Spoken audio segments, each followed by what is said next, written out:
The next topic that is diversity in the living world. ठीक है, so diversity in the living world, हमने अभी देखा कि लिविंग क्या होता है, कि कोई भी ऑर्गेनिज्म लिविंग है कि नहीं वो हम कैसे डिसाइड करेंगे, उसमें हम फीचर्स देखेंगे। अगर उसमें डिफाइनिंग फीचर प्रेजेंट है तो मतलब वो लिविंग होगा। ठीक है, तो अभी कोई भी ऑर्गेनिज्म हमें मिला वो लिविंग है। ठीक है, तो अब वो लिविंग ऑर्गेनिज्म जो हमें नया मिला, मान लो नया मिला, ठीक है, वो नया डिस्कवर हुआ है, तो उसको हम कहाँ रखेंगे। ठीक है, तो वो समझने के लिए हम ये टॉपिक पढ़ते हैं। ठीक है, देखो diversity in the living world मतलब बायोडाइवर्सिटी। ठीक है, बायो का मतलब है living, you already know that. Diversity का मतलब है वेरिएशन।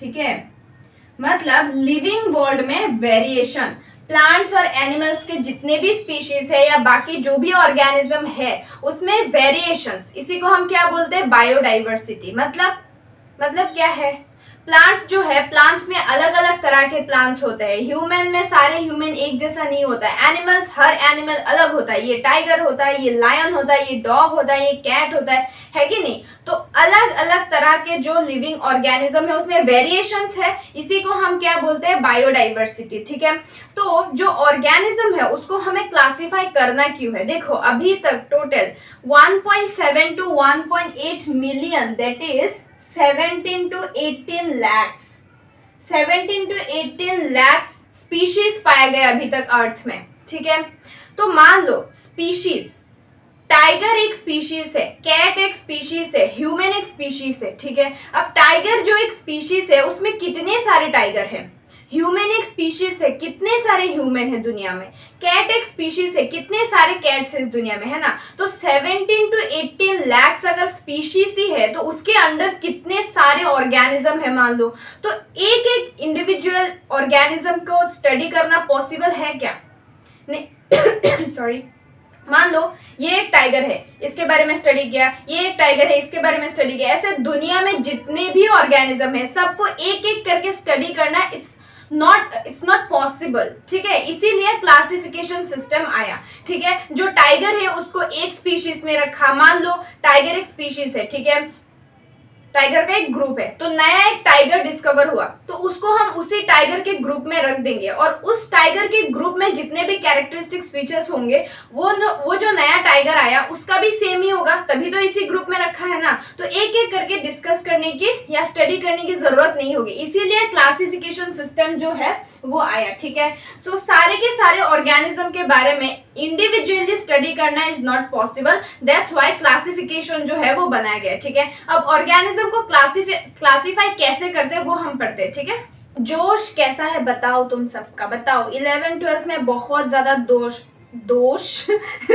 नहीं, जोश रखना है। ठीक है, देखो बहुत ज्यादा मोटिवेट रहना है, क्योंकि 11 12 एक ऐसा फेज होता है जहाँ पे डिमोटिवेशन मतलब तुम्हारा डेली लाइफ का पार्ट बन जाता है, लेकिन ऐसा बिल्कुल होने नहीं देना है। ठीक है, अगर डिमोटिवेशन आए तो उसको लात मार के भगा देना है। ठीक है, और मोटिवेट रहना है बहुत ही ज्यादा, समझे, सेल्फ मोटिवेट। ऐसा ना हो कि कोई दूसरा तुम्हें मोटिवेट करे तभी तुम मोटिवेट हो, ऐसा नहीं है, खुद में मोटिवेशन फील करना है। ठीक है, कि तुम्हारे अंदर वो जुनून होना चाहिए कि मुझे पढ़ना है पढ़ना है पढ़ना है, तो अभी पढ़ते हैं। ठीक है, अब देखो हमने अभी क्या पढ़ा कि क्लासिफिकेशन जो है वो कैसे किया जाता है ना, ऑर्गेनिज्म को क्लासिफाई करना बहुत इंपॉर्टेंट है। ठीक है, तो क्लासिफाई कैसे करते हो उसके लिए एक वर्ड तुम लोग जानो, ये बहुत ही नया वर्ड है तुम लोगों के लिए, टेक्सोनॉमी। ठीक है, टेक्सोनॉमी है क्या, it is a branch of science that deals with the principles and procedures of classification. It has 4 steps: identification, nomenclature, characterization and classification.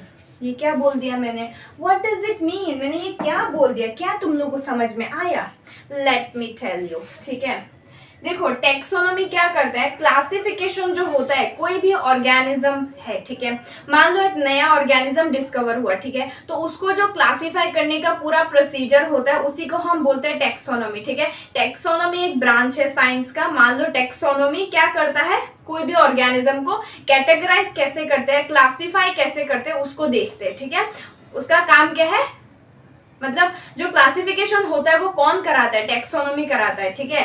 Taxonomy जो वर्ड है इसका मतलब है कि कोई भी ऑर्गेनिज्म आया उसको हम कैसे कैटेगराइज करेंगे, कैसे क्लासिफाई करेंगे, कैसे ग्रुप करेंगे, ठीक है, उसी को हम क्या बोलते हैं, टेक्सोनोमी बोलते हैं, ठीक है। इसमें 4 स्टेप्स होता है टेक्सोनोमी में, मतलब कोई भी ऑर्गेनिज्म को क्लासिफाई करना। सबसे पहला है आइडेंटिफिकेशन, उसके बाद होता है नोमेनक्लेचर, उसके बाद होता है डिस्क्रिप्शन या फिर कैरेक्टराइजेशन, फिर होता है क्लासिफिकेशन, ठीक है।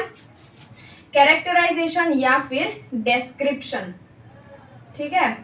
मतलब कोई भी ऑर्गेनिज्म मान लो नया डिस्कवर हुआ तो सबसे पहले तुम उसको आइडेंटिफाई करोगे कि ये लिविंग है या नॉन लिविंग है, प्लांट है या एनिमल है, ठीक है। उसको आइडेंटिफाई किया तुमने, ठीक है, आइडेंटिफाई किया। उसके बाद तुम उसका नेमिंग करोगे, नोमेनक्लेचर, ठीक है, नेमिंग करोगे। उसके बाद उसका कैरेक्टराइजेशन या डिस्क्रिप्शन दोगे। नाम देने के बाद फिर देखोगे उसमें क्या क्या फीचर्स है, क्या क्या कैरेक्टर्स प्रेजेंट है। फिर वो सब कैरेक्टर अगर दूसरे कोई एनिमल के मतलब कोई भी ऑर्गेनिज्म के ग्रुप के साथ मैच कर रहा है तो तुम उसको वहां पे रख दोगे। मान लो कोई भी एक प्लांट है, मान लो कोई कैट है, ठीक है, नया कैट डिस्कवर हुआ है, ठीक है। तो उस कैट को सबसे पहले तुम आइडेंटिफाई करोगे कि ये एक एनिमल है, ठीक है। उसके बाद उस कैट को नाम दोगे, नाम भी साइंटिफिक नाम देना है, पढ़ेंगे अभी। उसके बाद तुम उसका कैरेक्टर्स देखोगे कि वो कैट में क्या क्या होगा, एक टेल होगा, कैट की आंखें क्या होती है, कान कितने हैं, वो सब देखोगे तुम। तो जो कैट का ग्रुप ऑलरेडी है इस दुनिया में, जो स्पीशीज है,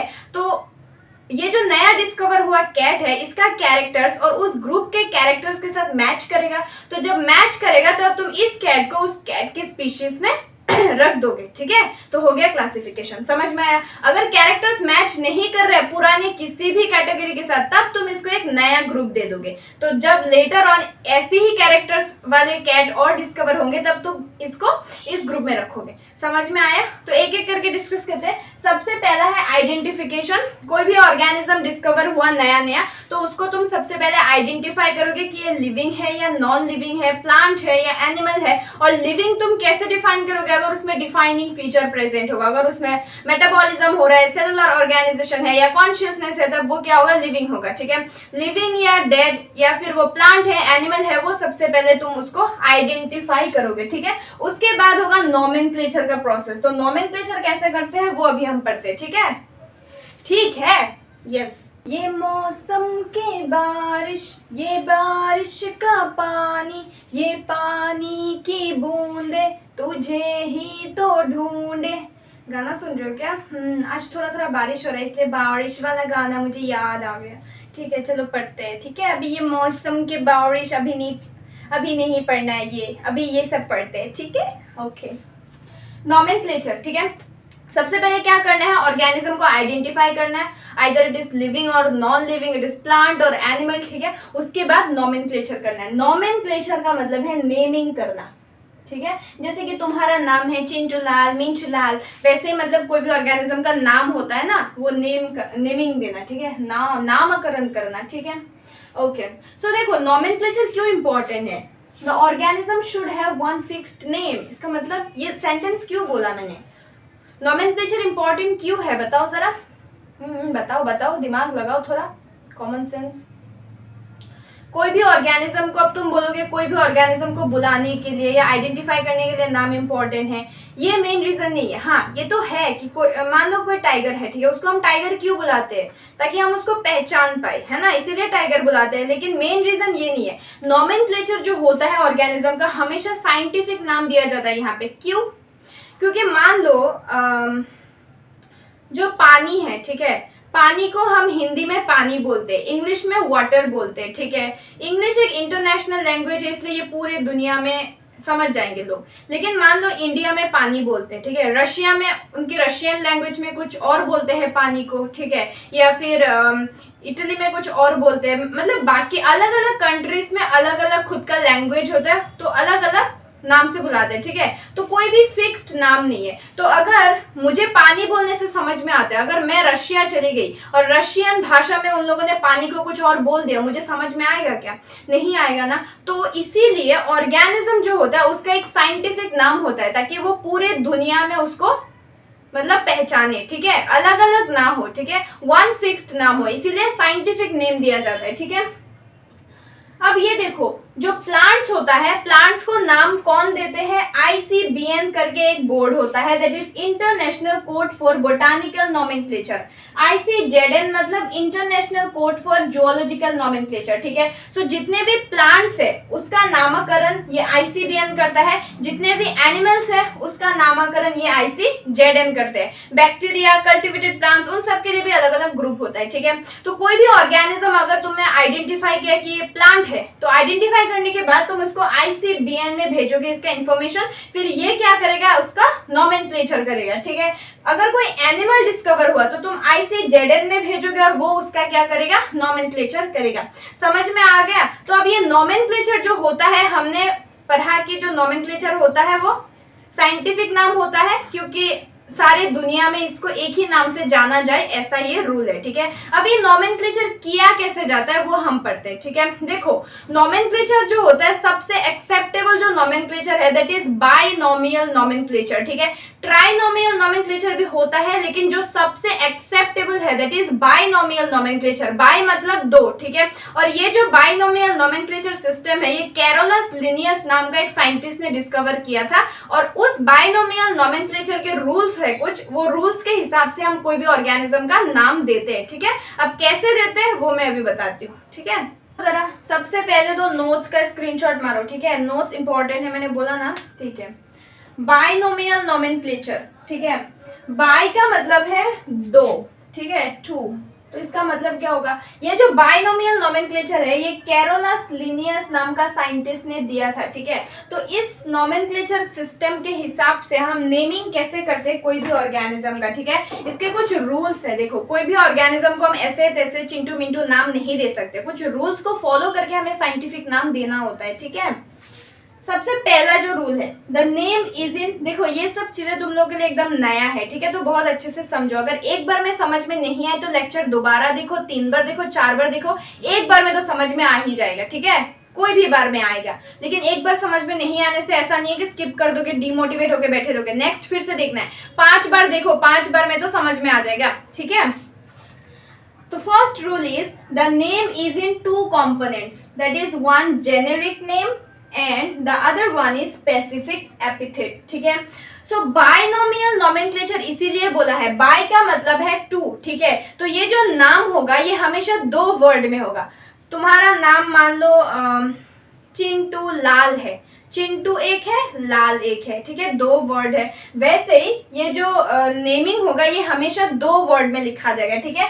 एक को हम बोलोगे generic name, that is genus, और एक होगा specific epithet, that is species, ठीक है।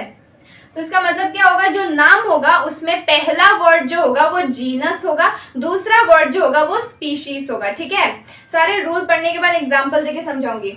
Next rule, name should be in Latin and written in italics, ठीक है। ये जो नाम है ये हमेशा लैटिन वर्ड में होना चाहिए, लैटिन लैंग्वेज में होना चाहिए और इटैलिक्स में लिखा होना चाहिए, ठीक है। इटली कंट्री है, इटली का जो लैंग्वेज है उसको हम बोलते हैं लैटिन लैंग्वेज। अब लैटिन को क्यों चूज किया? इंग्लिश को क्यों नहीं दिया? हिंदी को क्यों नहीं दिया? बांग्ला को क्यों नहीं दिया? तुम्हारा जो लोकल लैंग्वेज है वो क्यों नहीं दिया? भाई सोचो जरा, हमारे साथ ये इनजस्टिस क्यों? लैटिन ही क्यों चूज किया? बताओ बताओ।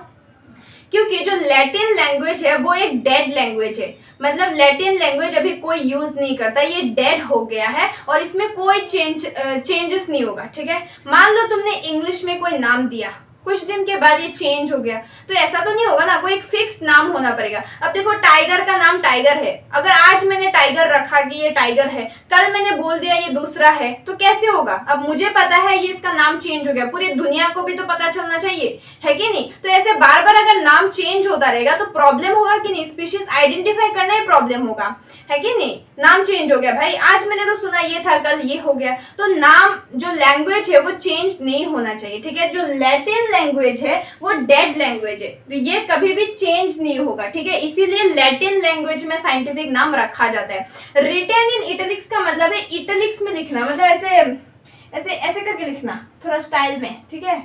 हम ऐसे लिखते हैं ना, जैसे कि मैंने ये नेम लिखा ऐसे, तो इटलिक्स में कैसे लिखोगे? ऐसे लिखोगे, ऐसे ऐसे, ठीक है, थोड़ा स्टाइल वाइल ऐसे कर्व करके, ठीक है, उसको हम बोलते हैं इटलिक्स में लिखना। समझ में आया ये 2 रूल? पहला क्या है कि जो नाम होगा उसमें दो वर्ड होगा, पहला वर्ड होगा जीनस, सेकंड वर्ड होगा स्पीशीज, ठीक है। और ये जो नाम होगा वो लैटिन लैंग्वेज में होगा और इटैलिक्स में लिखना होगा, ठीक है। अब बाकी का रूल पढ़ते हैं। ओके तो चलो पढ़ते हैं अभी थर्ड रूल। देखो थर्ड रूल क्या है, when printed should be in italics. तो देखो इसका मतलब क्या है कि जो साइंटिफिक नाम है उसको तुमने प्रिंट करवाया तो हमेशा वो इटैलिक्स में होना चाहिए। अगर तुम हैंड रिटन करोगे मतलब हाथ से लिखोगे तो इटैलिक्स मतलब ऐसे ऐसे कर्वी करके नहीं लिखने से भी होगा, ठीक है। लेकिन जब प्रिंट कराओगे तो ये मस्ट है, ठीक है, ये इटैलिक्स में होना चाहिए, ठीक है। Genus should be, next rule last one fourth one, genus should be start with capital letter and species with small letter and when handwritten should be separately underline, ठीक है। तो जीनस जो है उसका जो फर्स्ट लेटर है वो capital letter होना चाहिए और जो स्पीशीज है उसका जो फर्स्ट लेटर है वो स्मॉल लेटर होना चाहिए, ठीक है। और जब हम हैंड रिटन मतलब खुद हाथ से लिखेंगे तो दोनों को सेपरेटली अंडरलाइन करना है, लेकिन जब प्रिंट करेंगे तब अंडरलाइन की जरूरत नहीं है, ठीक है। तो ये 4 रूल अप्लाई करके हम क्या करते हैं अभी एग्जाम्पल के साथ समझते हैं, ठीक है। देखो मैंगो का जो साइंटिफिक नाम है वो है मैंजीफेरा इंडिका, ठीक है। अब मैंगो सब लोग पहचानते हैं इंग्लिश में, क्योंकि इंग्लिश एक इंटरनेशनल लैंग्वेज है, तो किसी भी कंट्री में तुम पूछोगे तो मैंगो पहचान जाएंगे, ठीक है। लेकिन अगर किसी को इंग्लिश नहीं आती, ठीक है, मान लो इंग्लिश इंटरनेशनल लैंग्वेज नहीं है, ठीक है, तो हम बोलते हैं मैंगो, लेकिन दूसरे कंट्री में जाएंगे तो वो नहीं समझेंगे। लेकिन अगर साइंटिफिक नाम बोलेंगे तो पूरी दुनिया में समझ में आएगा, ठीक है। तो मैंजीफेरा इंडिका देखो 4 रूल अप्लाई हुआ है कि नहीं। पहला जो वर्ड है सबसे पहला बाइनोमियल नोमेनक्लेचर अप्लाई हो रहा है, तो यहाँ पे हमेशा 2 वर्ड होगा, ये अभी भूल जाओ, ये लीन अभी भूल जाओ, ठीक है। 2 वर्ड है कि नहीं, एक है मैंजीफेरा एक है इंडिका, 2 वर्ड है तो मतलब बाइनोमियल नोमेनक्लेचर, ठीक है। ट्राइनोमियल होगा तो 3 वर्ड होगा, लेकिन ट्राइनोमियल हम नॉर्मली यूज नहीं करते, बाइनोमियल वाला एक्सेप्टेबल होता है, ठीक है। जो फर्स्ट वर्ड है उसको हम बोलेंगे जीनस, जेनेरिक नेम, तो यहाँ पे मैंजीफेरा इज द जीनस, ठीक है। And the second word is specific epithet that is species, ठीक है। So Mangifera is the genus and indica is the species, ठीक है। समझ में आएगा, समझ में आ गया। जो जीनस है वो कैपिटल लेटर से स्टार्ट हो रहा है, M is capital here, and जो स्पीशीज है वो स्मॉल लेटर से स्टार्ट होता है, आई इज स्मॉल हियर, ठीक है। समझ में आया। ये जो वर्ड है ये लैटिन लैंग्वेज में लिखा हुआ है, मैंजीफेरा और इंडिका, ये 2 नाम तुमने सुना है कभी, इसका मीनिंग पता है, ये लैटिन लैंग्वेज है, ठीक है।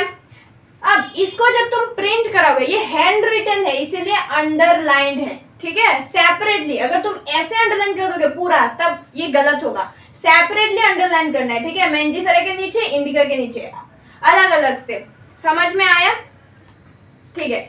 सबसे पहला है बाइनोमियल नोमेनक्लेचर में 2 कंपोनेंट होगा, ठीक है, एक होगा जीनस एक होगा स्पीशीज, ठीक है। जो जीनस होगा वो कैपिटल लेटर से स्टार्ट करेंगे, जो स्पीशीज होगा वो स्मॉल लेटर से स्टार्ट करेंगे, ये लैटिन लैंग्वेज में लिखा होगा, ठीक है। लेकिन जब इसको प्रिंट कराएंगे हम प्रिंटिंग मशीन में, जब प्रिंट कराएंगे तो ये इटैलिक्स में लिखा होगा और तब अंडरलाइन की जरूरत नहीं होगी, जब हैंड रिटन होगा तभी अंडरलाइन की जरूरत होगी, ठीक है।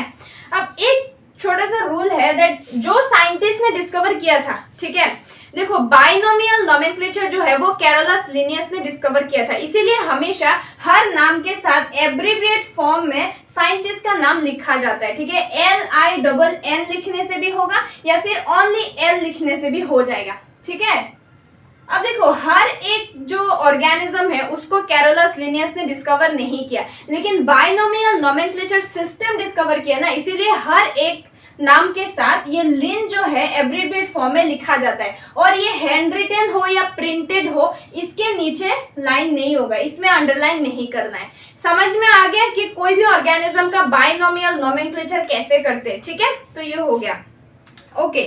तो सबसे पहले हमने देखा कि कोई भी ऑर्गेनिज्म को आइडेंटिफाई करना है, उसके बाद नोमेनक्लेचर करना है, मतलब बाइनोमियल नोमेनक्लेचर, ठीक है। अब नोमेनक्लेचर हो गया, उसके बाद क्या करना है, कैरेक्टराइजेशन करना है, मतलब डिस्क्रिप्शन देना है। नाम देने के बाद क्या करना है, कैरेक्टराइजेशन का मतलब है उसमें जितने भी कैरेक्टरिस्टिक्स फीचर्स है, लाइक उसके आंखें हैं, उसके कान कैसा है, उसमें क्या क्या फीचर्स है, सब कुछ वो डिस्क्राइब करना है, ठीक है। डिस्क्राइब करने के बाद क्लासिफिकेशन करना है, ठीक है। अब हम बढ़ते हैं क्लासिफिकेशन। कैरेक्टराइजेशन का मतलब है कैरेक्टरिस्टिक फीचर्स को स्टडी करना है, ठीक है। उसके बाद उसको अलग अलग कैटेगरी मतलब अलग अलग स्पीशीज के साथ मैच करना है कि किसके साथ मैच हो रहा है उसी ग्रुप में रख देंगे, ठीक है। तो क्लासिफिकेशन कैसे करते हैं वो अभी हम पढ़ते हैं। टन टना ए, मैं क्यों दे रही हूँ शाहरुख खान का पोज, है ना? वैसे तुम लोगों को आता है क्या? लड़कियों को अगर जाके ये SRK का पोज दो ना, इम्प्रेस हो जाएगी। समझे? नहीं करना ऐसा, पढ़ाई करो। ओके, कैरेक्टराइजेशन हमें पता है, after nomenclature identify the characters, group it, ठीक है? नोमेनक्लेचर के बाद कैरेक्टर्स को आइडेंटिफाई करना है और उसको ग्रुप कर देना है। अब क्लासीफाई मतलब क्लासीफाई करना है। क्लासिफिकेशन कैसे करते हैं, ठीक है? इसका दो मेथड है, एक है टेक्सोनोमी, एक है systematics. What does it mean? ये क्या है? टेक्सोनोमी तो हमें पता है जो नॉर्मल होता है। ओ एक चीज देख लो, structure of cell, development process and ecological information are the basis of modern taxonomy which are essential, ठीक है? ये नीट 2023 का क्वेश्चन है, previous year question, NEET 2023 NCERT का डायरेक्ट लाइन है। इसका मतलब क्या है कि जब तुम क्लासिफाई करोगे, जो मॉडर्न टेक्सोनोमी है, अभी का जो टेक्सोनोमी है, मतलब टेक्सोनोमी क्या है? कोई भी ऑर्गेनिज्म को क्लासिफिकेशन करने का जो प्रोसेस है, उसी को तो हम टेक्सोनोमी बोल रहे हैं ना। तो वहां पे क्या क्या फीचर्स देखा जाता है, like structure of the cell, ठीक है? क्योंकि लिविंग ऑर्गेनिज्म को तो हम क्लासिफाई करेंगे, structure of the cell, development process and ecological information, ये सब कैरेक्टरिस्टिक्स फीचर्स देखा जाता है मॉडर्न टेक्सोनोमी में क्लासिफिकेशन के टाइम, ठीक है? ओके, देखो एक तो टेक्सोनोमी हो गया, मतलब ये वाला हो गया कि नॉर्मल जो होता है, आइडेंटिफाई करो, नोमेनक्लेचर करो, देन कैरेक्टराइजेशन, देन क्लासिफिकेशन, ठीक है? ये हो गया टेक्सोनोमी, मतलब इस हिसाब से हम क्लासिफाई करते हैं ऑर्गेनिज्म को। एक होता है सिस्टमैटिक्स, यहाँ पे टेक्सोनोमी प्लस एवोल्यूशनरी रिलेशनशिप भी आता है। इसका मतलब क्या है कि कोई भी ऑर्गेनिज्म है, उसके तुमने सारे कैरेक्टरिस्टिक्स फीचर्स को देखा, सारे कैरेक्टरिस्टिक्स फीचर्स को देख के उसको क्लासिफाई किया, ये होगा टेक्सोनोमी। लेकिन सारे कैरेक्टरिस्टिक्स फीचर्स को देख के साथ में इसका एवोल्यूशन जो हुआ है, इसका ओरिजिन से कैसे कैसे ये आया है, अगर ये फीचर भी ऐड करोगे तुम, उसको हम बोलेंगे सिस्टमैटिक्स, ठीक है?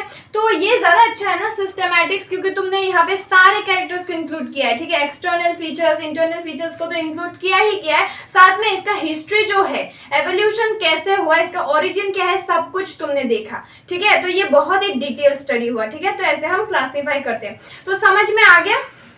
लिविंग वर्ल्ड चैप्टर हमने स्टार्ट किया।